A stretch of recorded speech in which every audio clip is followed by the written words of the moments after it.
My name is Sophia Jenkins, and I will never forget the strange emptiness of my own wedding day. There I was, standing in a beautiful white dress, hand in hand with Jason, the man I loved and had chosen to spend forever with.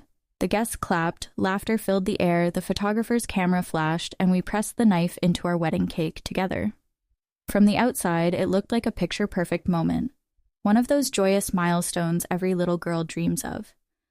But inside, a hollow ache settled in my chest, one I couldn't push away. Because in that room full of people, not a single member of my own family was there. No mother adjusting my veil, no father waiting proudly at the end of the aisle, no sister cheering me on. Just an empty row of reserved seats. The places that should have been filled by the people who raised me, the ones who were supposed to love me unconditionally. Instead, they were absent. And that absence wasn't an accident nor a scheduling mishap, it was a choice. Jason's family was present in full force. His parents, Robert and Linda, beamed at us with pride. His sister Olivia made sure every moment was captured on her phone. His cousins danced and laughed, celebrating with us as if I had always been part of their family. I appreciated them deeply, but at the same time, I couldn't ignore the sting of what was missing. Every time I glanced at those empty seats, my heart sank a little further. And then came the moment that twisted the knife. As Jason carefully sliced the first piece of cake, my phone buzzed in the hidden pocket of my dress. I hadn't wanted to bring it at all, but a part of me, that hopeful, foolish part, had insisted I keep it close, just in case. When I glanced down, my heart nearly stopped. The screen was lit up with a message from my mother. We need to talk, now. And beneath it, I saw something that made my mock drop. 36 missed calls, 36 desperate attempts to reach me. For months, my parents and sister had made excuse after excuse, sidestepped every conversation, and avoided every opportunity to show up for me. And yet, suddenly, on the very day they had chosen to abandon me, my phone was blowing up as though something catastrophic had happened. The room around me blurred as I tried to focus on the meaning behind those calls. Why now? Why after everything? Jason noticed immediately. His hand tightened around mine as he whispered, "Everything okay?" I didn't know how to answer. How could I possibly explain to him? In that moment, surrounded by joy and laughter, that my chest felt like it was caving in. That the very people who were supposed to stand beside me had betrayed me, and now, for reasons I couldn't yet understand, they wanted my attention more than ever. On what should have been the happiest day of my life, I was caught between two worlds, one filled with love, celebration, and a new beginning with Jason. The other haunted by questions, by the empty seats that mocked me, and by the unanswered riddle of 36 missed calls. What I didn't realize in that moment was that those calls would unravel everything I thought I knew about my family and about the sister who had always stood in my shadow. To understand why my family didn't show up for my wedding, you have to go back with me. Back to the childhood where it all began. On the surface, we were the kind of family people envied. We lived in a quiet suburban neighborhood in Ohio. Every December, we wore matching Christmas sweaters and posed for pictures by the tree. Every summer, we took vacations to the beach, smiling for photos that made us look like the perfect American family. But those pictures hid a truth I knew all too well. I was the emotional orphan of the Jenkins household. My parents, Daniel and Evelyn, weren't abusive in the traditional sense. There were no shouting matches, no physical violence. Instead, there was something more subtle and, in many ways, more painful. Neglect disguised as normalcy. I existed in the same house as them, ate at the same dinner table, but rarely felt seen. The light of their love shone brightly on one person.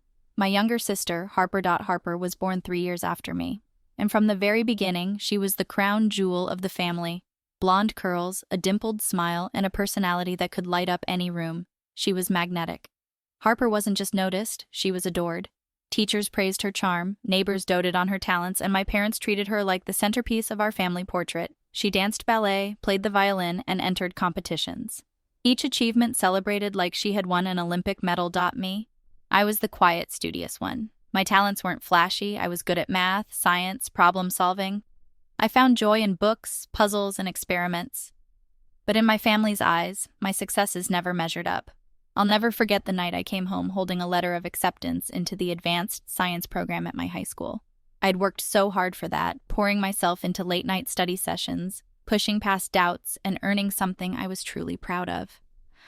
"Mom," I said, beaming, "I got into the program." She glanced up briefly, distracted, helping Harper with her ballet costume.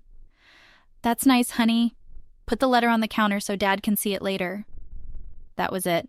No hug, no celebration, no acknowledgement that my world had just changed. But when Harper placed third, not first, not second, but third, in a local dance competition that same week, everything stopped. My parents took us out to dinner. They ordered champagne, raised a toast, and called her. High school was supposed to be the time when I came into my own. For many kids, it's the season of football games, dances, and finding your identity. For me, it became another chapter of invisibility. I poured myself into academics, not because anyone encouraged me to, but because it was the one area where I could control the outcome. Equations didn't play favorites. Science experiments didn't care about dimples or charm. If I put in the work, I got results. And results meant, at least in theory, recognition. But recognition never came. I joined advanced placement classes, tutored struggling classmates, even won awards in mathematics and science competitions. My name would be called on stage, applause would echo, and I would scan the crowd for my parents. Most times, their seats were empty. Sometimes they promised they'd make it, but at the last minute, Harper's rehearsal or recital would take precedence. "It's her big break," they'd explain, as if my achievements were small distractions compared to Harper's spotlight moments. The most painful blow came during my high school graduation. That day was supposed to mark the end of years of dedication and the beginning of my future. I reserved seats for my parents and for Harper, eager to share the moment. But on the morning of the ceremony, my mom called. "Sweetheart, Harper has a recital. We can't miss it. You understand, right? This is really important for her future." I said I understood, but when I walked across that stage and accepted my diploma, my heart ached so deeply I thought the pain might break me. The pictures from that day show me smiling, but if you look closely, you can see the sadness in my eyes. Only my best friend Naomi sat in those seats. Proof that sometimes family is chosen, not given. By the time I reached college, I had lowered my expectations to match reality. I didn't call home often anymore. By the time I finished college, I had stopped expecting anything from my family. I still called on holidays, still sent the occasional update, but I had accepted that my accomplishments and milestones would never mean as much to them as Harper's smallest achievements. I told myself I was fine with it. I had built a life of my own, after all. I had friends, a career path, and independence. But deep down, I carried an ache, a silent, gnawing ache that whispered I wasn't worthy of unconditional love. And then I met Jason. It was at a friend's birthday party in Boston. The room was buzzing with chatter, but I remember the first time I saw him clearly. He had kind brown eyes and an easy laugh that seemed to ripple through the crowd. When we started talking, there was none of the awkward small talk I had grown used to. Conversation flowed effortlessly, like we had known each other for years. By the end of that evening, I found myself smiling in a way I hadn't in a long time. On our third date, I did something I rarely did. I told him about my family. Most people didn't get past the surface details. It was easier to just say I was close with friends and leave it at that. But with Jason, the words poured out. I told him about Harper, about my parents' indifference, about the hollow feeling I carried from years of being overlooked. Normally, when I shared pieces of this story, people would offer polite sympathy and then quickly change the subject. But Jason didn't. He reached across the table, took my hand in his, and looked at me with unwavering seriousness. "That's not normal, Sophia," he said softly. "You deserved better than that. You still do." His words shook me. For years I had wondered if maybe I was being overly sensitive, if maybe I was selfish for wanting more attention, more acknowledgement, more love from my own parents. But Jason didn't just validate my pain. For the first time in my life, I felt truly seen.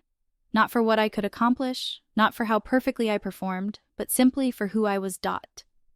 And that sense of belonging set the stage for the next chapter of my life, one that would test every ounce of strength I had built. Jason's proposal, our wedding plans, and the betrayal that would nearly destroy me. Jason's proposal was nothing short of magical, not because it was extravagant, but because it was him, thoughtful, creative, and deeply personal. On our 2-year anniversary, he suggested we revisit the small independent movie theater where we had gone on our very first date. I thought nothing of it, just a sweet nod to where it all began. But halfway through the film, the screen suddenly flickered, and instead of the movie, a custom-made trailer began playing.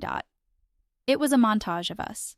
Pictures, short video clips, candid moments from road trips, birthdays, and quiet evenings at home, all set to our favorite song. My breath caught as the theater lights slowly came up, and there he was, Jason, down on one knee, holding a simple but elegant diamond ring.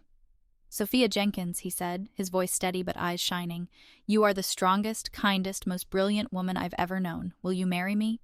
Tears blurred my vision as I whispered yes, the entire theater erupting into applause around us. It was perfect, heartfelt, and entirely ours.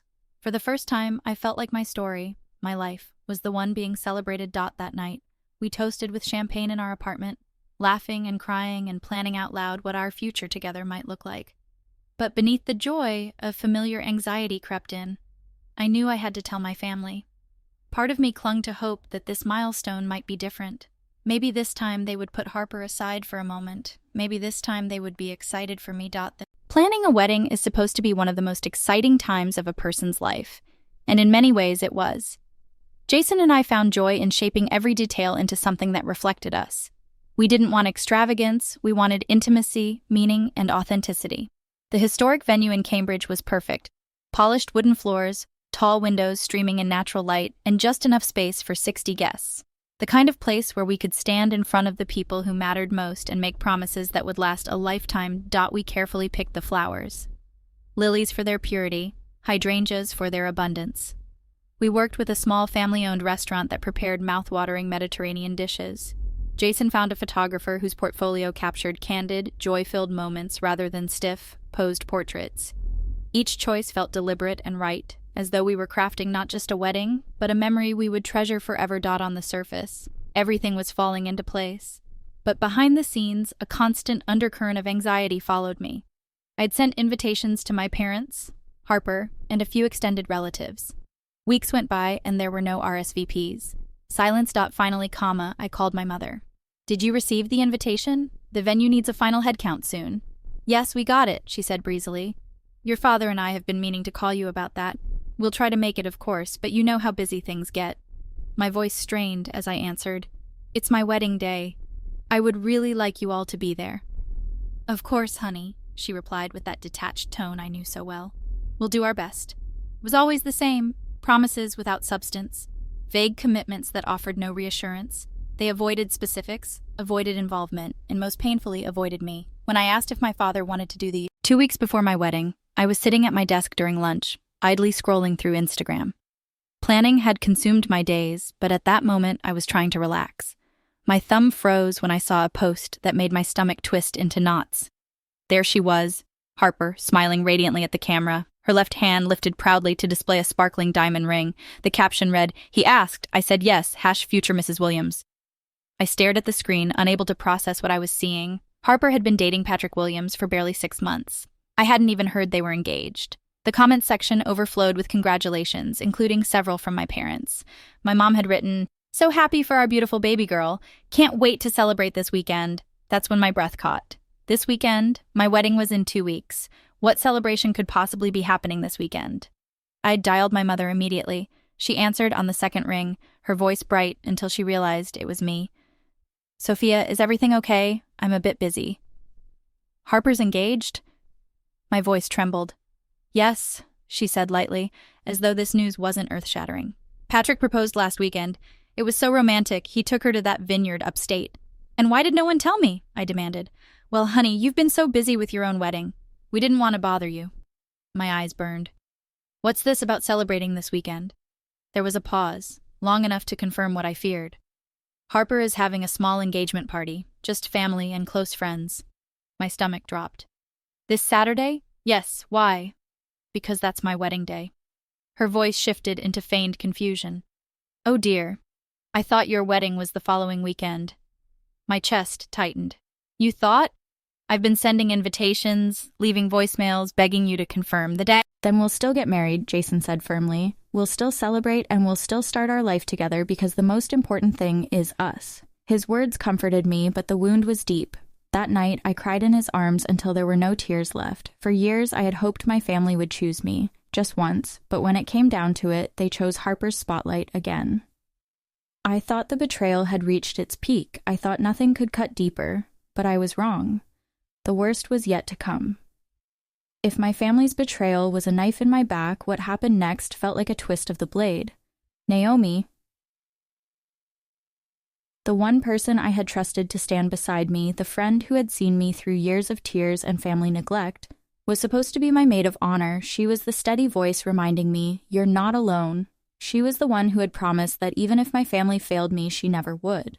The night before my wedding rehearsal, I received a text from her.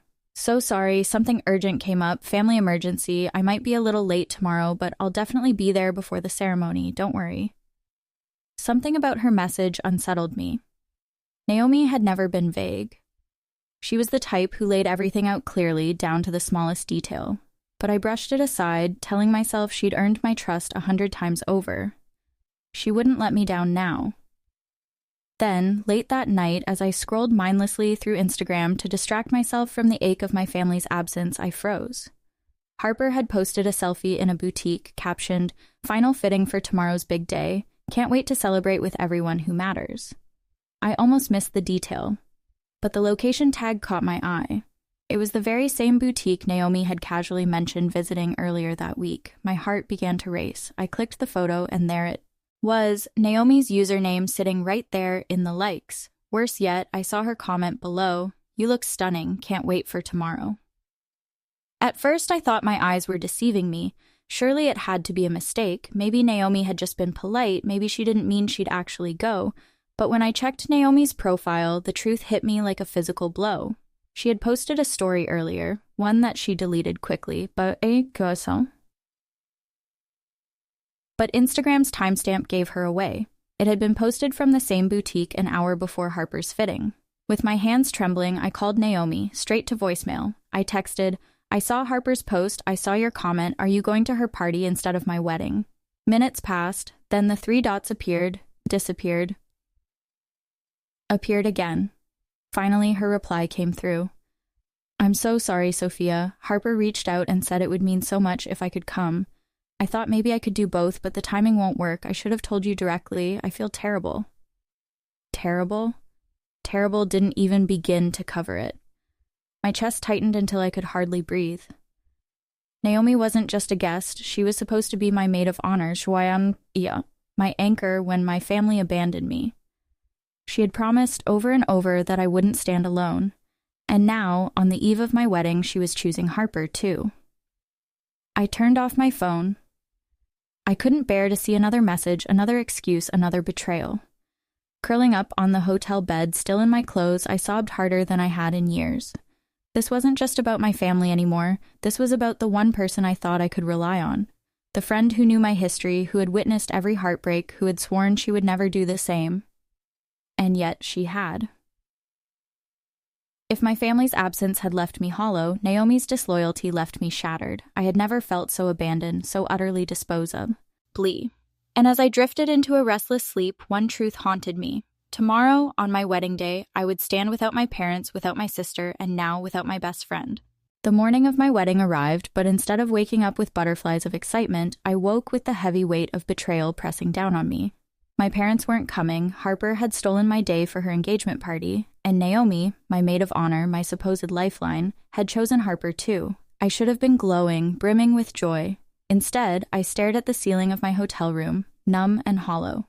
Then came the knock at the door. When I opened it, I found Allison Turner, a former college roommate I had invited more out of nostalgia than closeness. She stood there holding coffee and bagels. "Hey, bride," she grinned, then froze when she saw my tear-streaked face. Without hesitation, she set everything down and pulled me into a hug. Through sobs, I spilled everything, my family's betrayal, Harper's party, Naomi's abandonment. Allison listened quietly, then looked me straight in the eye. "Your family and Naomi? Garbage, but me? I'm here, and if you'll have me, I'll step in as your maid of honor today." Her offer stunned me, but in that moment, when I was at my lowest, her loyalty was the lifeline I desperately needed. "You'd do that?" I asked, my voice breaking. "Of course, what are friends for?" she said firmly, and just like that, the day began to turn. The stylists arrived right on time. They worked miracles, transforming my tear-swollen face into something radiant. Allison fussed over details, cracked jokes, and even made me laugh, keeping the despair at bay. For the first time since the night before, I felt like maybe, just maybe, this day could still be salvaged. But even with her kindness, the emptiness remained. There was no mother to adjust my veil, no sister to giggle with, No father waiting proudly to walk me down the aisle. I stared at myself in the mirror, dressed in my lace-trimmed gown, and whispered, "I just wish—" Allison placed a hand on my shoulder. "I know, but focus on Jason, focus on what today is really about." A knock interrupted us. When Allison opened the door, Jason's father, Robert, stood there in his tuxedo, looking both nervous and kind. "Jason mentioned your dad might not be here," he said gently. "If you'd like, I'd be honored to walk you down the aisle." The offer cracked something inside me. Fresh tears spilled down my cheeks, but this time they were mixed with gratitude. "I'd be honored," I whispered. When the ceremony began, Robert offered me his arm, and together we walked into the hall. Guests rose, faces turned, smiles lit the room, but I barely noticed any of it. My eyes found Jason at the altar, his expression a perfect mix of awe and love. In that moment, the empty row of seats reserved for my family blurred into the background. The ceremony was everything I had dreamed, brief, heartfelt, and ours. Jason's vows made me cry, not from sadness, but from the weight of finally being loved exactly as I was. "I promise to celebrate your victories as if they were my own," he said, "to create a home where your worth is never questioned." The reception that followed sparkled with warmth. Jason's family filled the room with laughter and love. His mother hugged me tightly, his sister danced beside me, and his father, true to his word,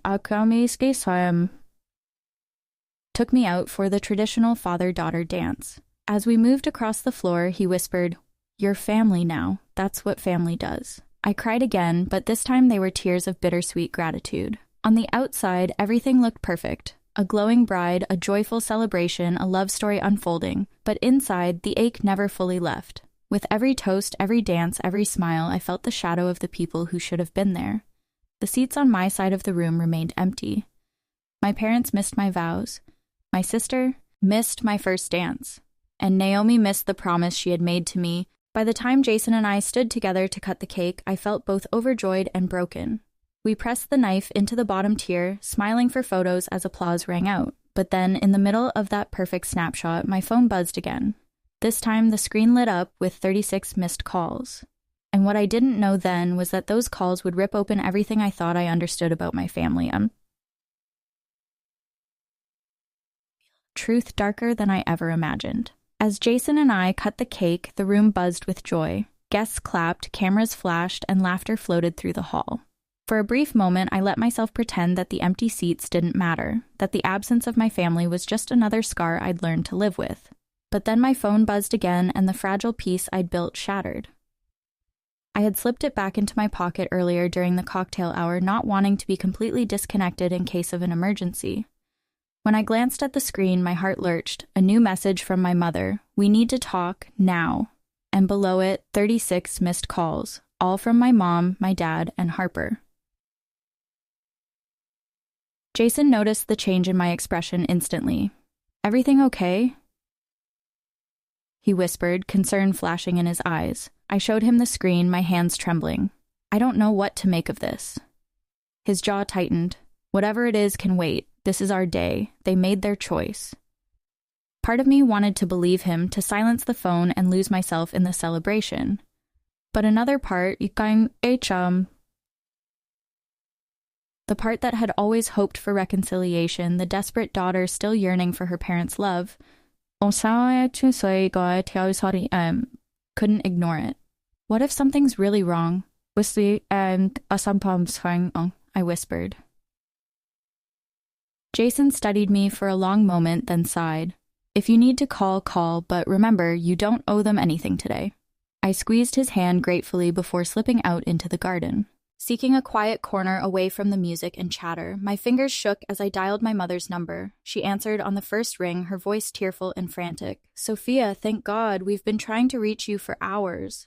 "I was getting married," I said sharply, unable to keep the edge from my voice. "What's so urgent?" Her next words knocked the air from my lungs. "It's Harper. Patrick called off the engagement. Right in the middle of the party, he said he couldn't go through with it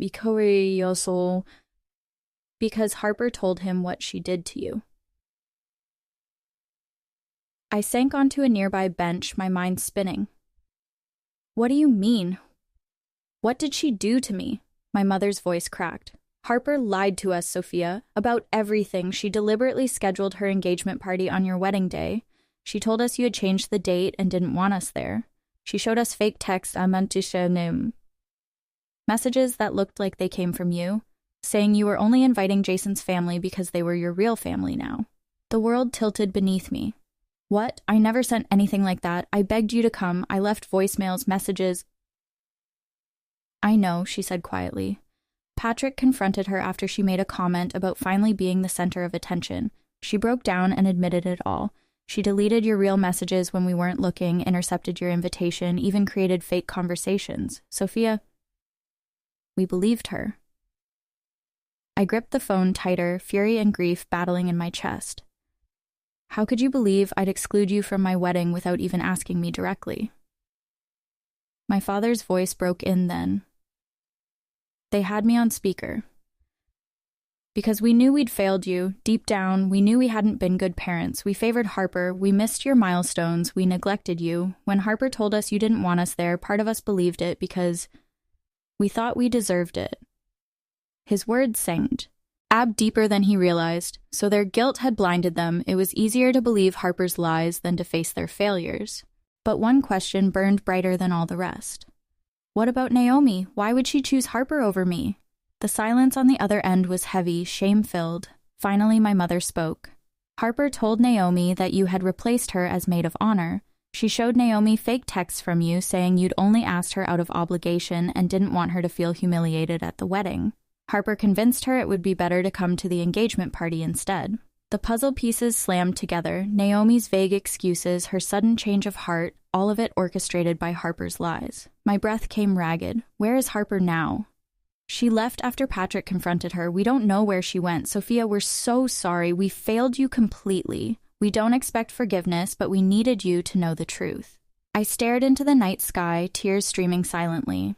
The very people who had abandoned me had been manipulated into doing so, not just by favoritism, but by Harper's calculated cruelty. For decades, I had felt like she outshone me, but this wasn't about shining, this was about destroying. Jason's voice broke through my daze. He had followed me outside, his face etched with concern. You've been gone 15 minutes, what's going on?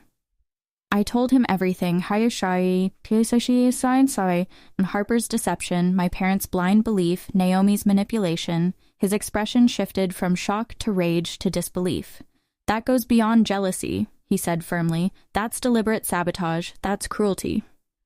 I nodded, my heart heavy. They want to meet tonight, to apologize.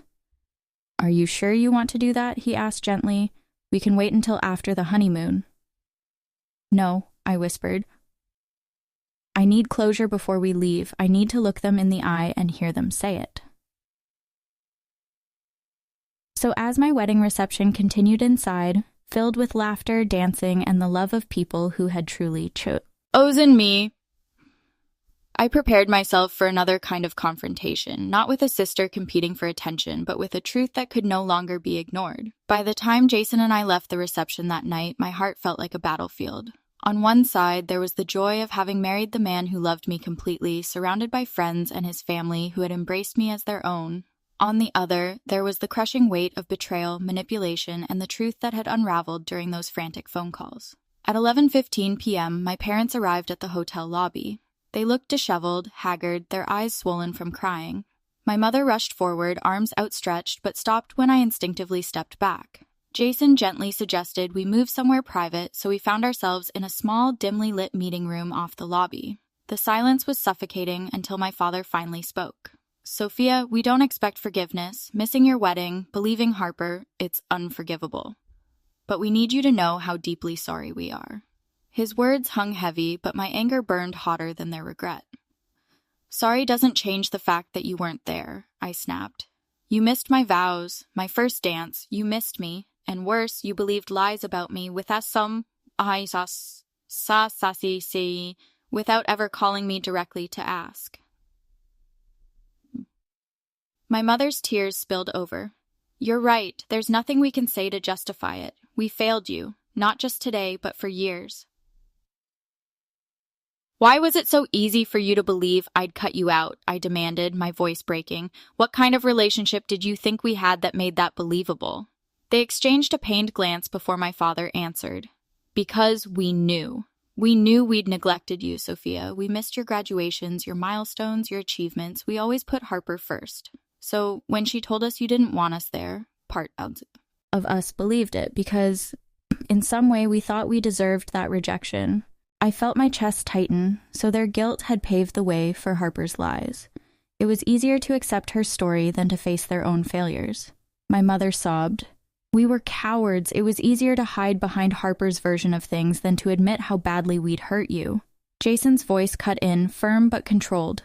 That might explain your feelings, but it doesn't excuse what happened. Sophia's wedding day will never come again. You can't replace what you missed. My parents nodded, their shame palpable. We know, my father said quietly. I swallowed hard, staring at the two people who had shaped so much of my pain. Part of me longed to scream, to demand answers, to hurl years of bottled-up resentment in their faces. But another part of me, the part exhausted from a lifetime of fighting for scraps of love, simply felt hollow. Where's Harper? I asked finally. They shifted uncomfortably. We don't know, my mother admitted. She ran after Patrick ended things. She's not answering our calls. I shook my head. I don't understand how she could do this. We've had our differences, but this was cruel. My mother's voice softened. I think she's always been jealous of you. Of your intelligence, your independence, your real connections. We spoiled her. We gave her the spotlight, but I think she always knew it wasn't real. You built a life she couldn't fake, and she hated you for it. Her words stung, not because they weren't true, but because they highlighted a bitter irony. Harper had been the chosen one, yet she envied me all along. I looked at my parents, really looked at them, and saw not the all-powerful figures of my childhood, but two flawed, broken people diminished by guilt and regret. For the first time, they seemed small. I can't forgive you tonight, I said finally, my voice steady. Maybe I never will, but if you truly want a relationship with me, then it starts with accountability, not just for today, but for years of neglect. That means therapy. That means acknowledging every pattern that got us here. And it means recognizing that Harper needs help too, because what she did goes beyond sibling rivalry. She needs serious professional help. My parents nodded eagerly through tears. Anything, my mother whispered. We'll do anything. We talked for another hour, peeling back decades of dysfunction. It wasn't magical.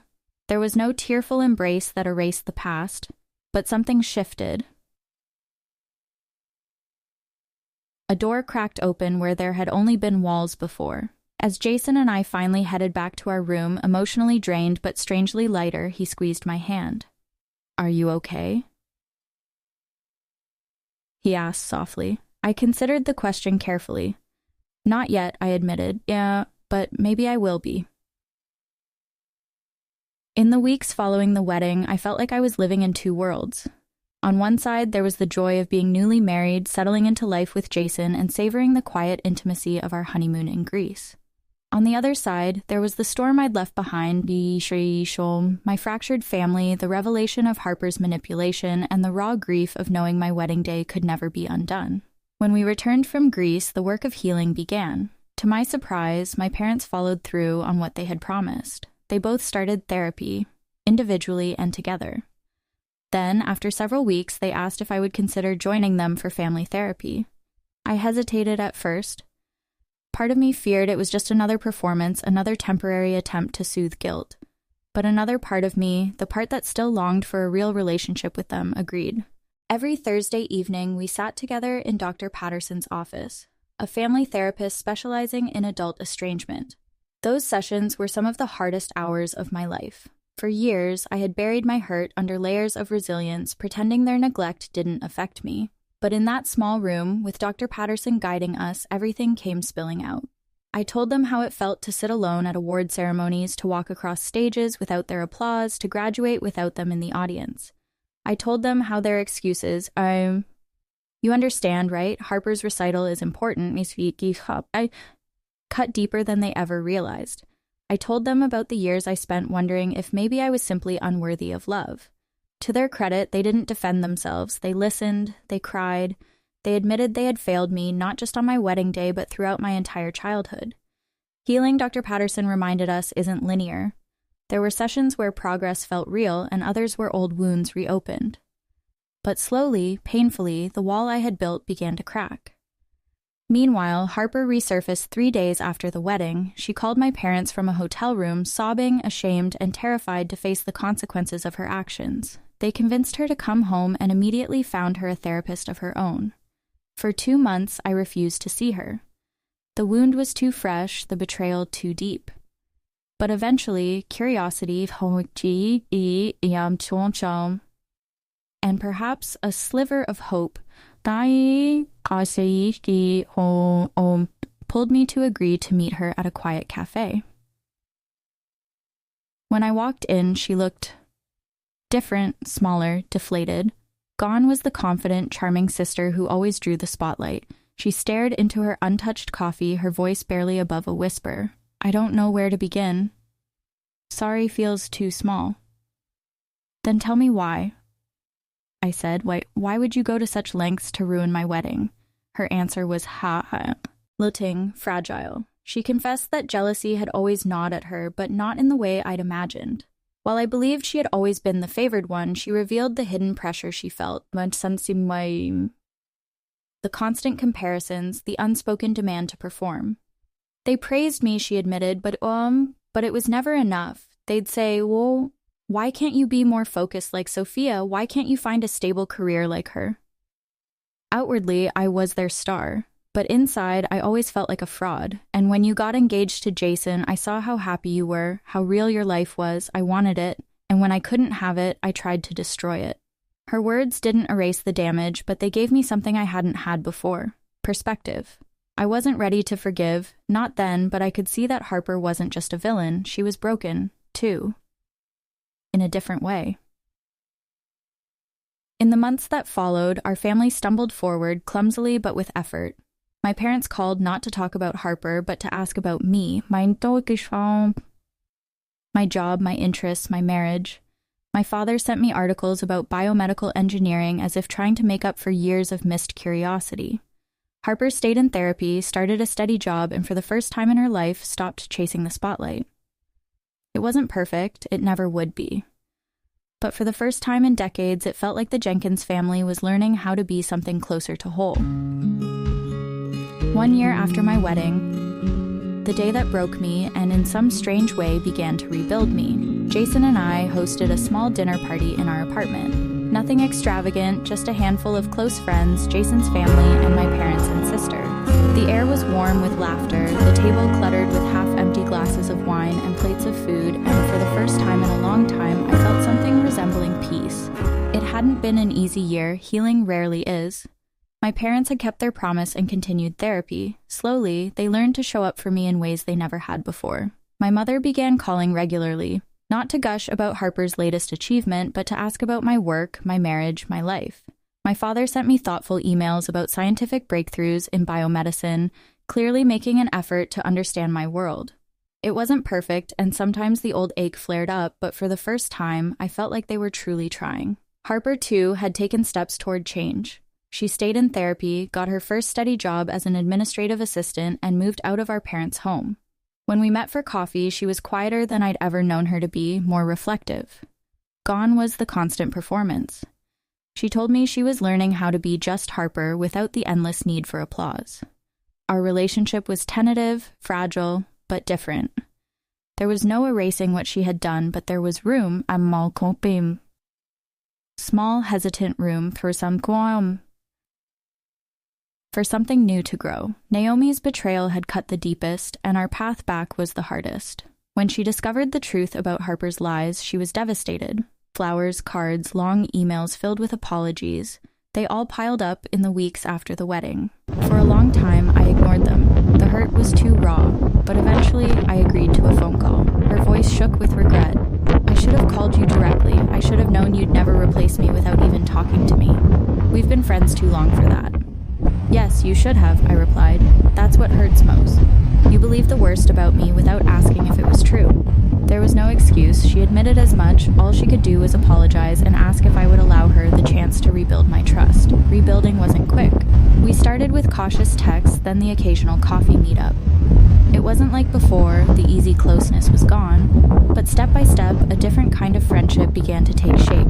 Meanwhile, Allison, the unexpected hero of my wedding day, had become a regular presence in my life. We had lunch dates, movie nights, and long conversations. She proved that sometimes the people you least expect can become the family you most need. That night at the dinner party, as the laughter died down, Jason stood up and tapped his glass. His eyes twinkled as he glanced at me, silently asking for permission. I nodded, smiling, knowing what was coming. "We wanted to wait until tonight to share this with everyone," he began, his voice warm. "Sophia and I are expecting. The baby is due in June." The room erupted. Cheers, clapping, hugs. My mother cried happy tears. My father beamed with pride. Even Harper, sitting quietly beside me, hugged me gently and whispered, "You're going to be an amazing mother." Later, after everyone left and we cleaned the dishes together, Jason asked, "Are you happy with how things are now with your family?" I thought about it carefully.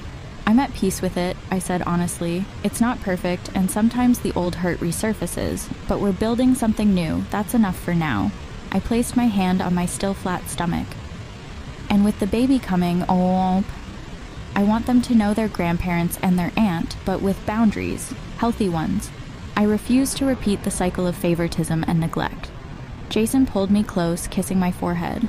"Then that's exactly what we'll do." As I stood there, I realized something profound. My heart had broken completely on my wedding day. The betrayal, the loneliness, the emptiness of those seats, it nearly destroyed me. But from that breaking came clarity. I no longer measured my worth by who failed to love. I measured it by the love I chose to give and the boundaries I chose to set. Healing hadn't erased the scars, it never would, but it had transformed them into reminders, proof that I had survived something devastating and emerged stronger. I was no longer the overlooked daughter, the invisible child. I was a woman who had built her own family, chosen her own path, and learned to carry both hurt and hope in the same heart. And as I looked toward the future, toward motherhood, I made myself a promise my child would never wonder if they were loved. They would never question their worth. The cycle ended with me,